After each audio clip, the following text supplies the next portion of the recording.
Notícias do STJ. Os destaques do dia do Superior Tribunal de Justiça, quando e onde você quiser.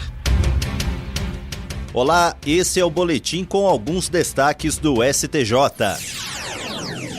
A segunda turma do Superior Tribunal de Justiça decidiu que médicos residentes que contrataram o Fundo de Financiamento Estudantil não têm direito à extensão do período de carência se esse prazo já tiver terminado e o contrato estiver na fase de amortização, mesmo quando a residência é em especialidade considerada prioritária pelo Ministério da Saúde. No caso analisado, um médico recém-formado pediu judicialmente a suspensão do pagamento das parcelas do FIES enquanto cursasse residência em Medicina da Família e da Comunidade.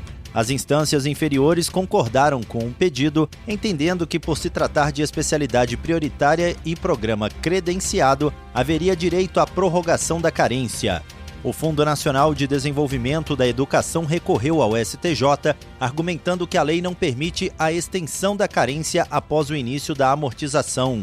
O colegiado da segunda turma deu provimento ao recurso. O relator, ministro Francisco Falcão, destacou que a jurisprudência das turmas de direito público do tribunal já está consolidada. Segundo ele, a prorrogação só é possível quando a carência ainda está vigente. Assim, não há fundamento legal para suspender pagamentos de contratos já em fase de amortização. A terceira sessão do Superior Tribunal de Justiça fixou duas teses sobre a aplicação da agravante do artigo 61(2)F do Código Penal em contravenções penais no contexto de violência doméstica contra a mulher.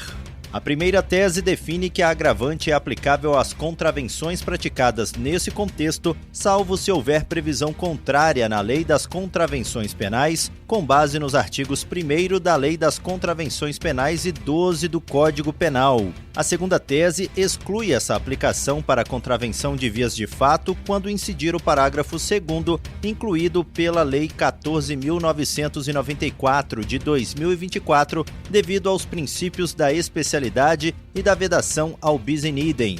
O relator, desembargador convocado Otávio de Almeida Toledo, destacou que, apesar de o artigo 61 do Código Penal mencionar crime, as regras gerais também podem ser aplicadas às contravenções, salvo disposição legal em contrário. Ele ressaltou ainda a relevância de combater a violência contra a mulher, obrigação que também deriva de normas internacionais.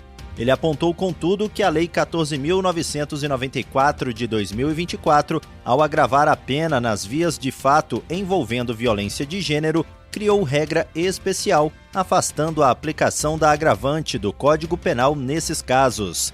As teses foram firmadas em julgamento realizado pelo rito dos recursos repetitivos, tema 1333.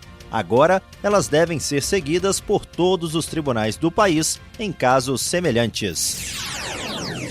A segunda sessão do Superior Tribunal de Justiça consolidou o entendimento de que não é possível ajuizar nova ação para pedir a restituição de juros remuneratórios cobrados sobre tarifas bancárias já declaradas ilegais ou abusivas em processo anterior. Essa decisão foi firmada em julgamento realizado sob o rito dos recursos repetitivos, tema 1268.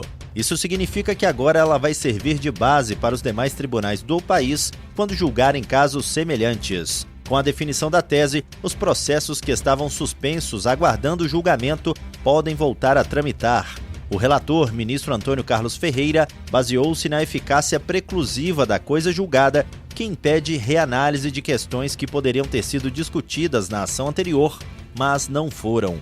Segundo ele, quando se questionam tarifas bancárias ilegais, os juros remuneratórios são automaticamente abrangidos, já que são acessórios das cláusulas contratuais contestadas. Assim, a decisão sobre o principal se estende ao acessório pelo princípio da gravitação jurídica. O relator também destacou que os juros remuneratórios, ao contrário dos juros moratórios, exigem pedido e decisão expressa. Portanto, se o autor não os incluiu na ação inicial, perde o direito de discutir o tema posteriormente. Para o ministro, essa interpretação garante segurança jurídica, evita a fragmentação de demandas e impede o uso abusivo do direito de ação, o que sobrecarrega o judiciário e compromete a celeridade processual. A decisão, segundo ele, não fere o direito constitucional de acesso à justiça, pois não impede o ajuizamento de ações, mas sim a repetição de pedidos já apreciados. E esse foi o Notícias do STJ de hoje. Para ouvir mais, acesse o Spotify ou o SoundCloud do STJ. Tchau, tchau. Notícias do STJ, uma produção da Secretaria de Comunicação Social do Superior Tribunal de Justiça.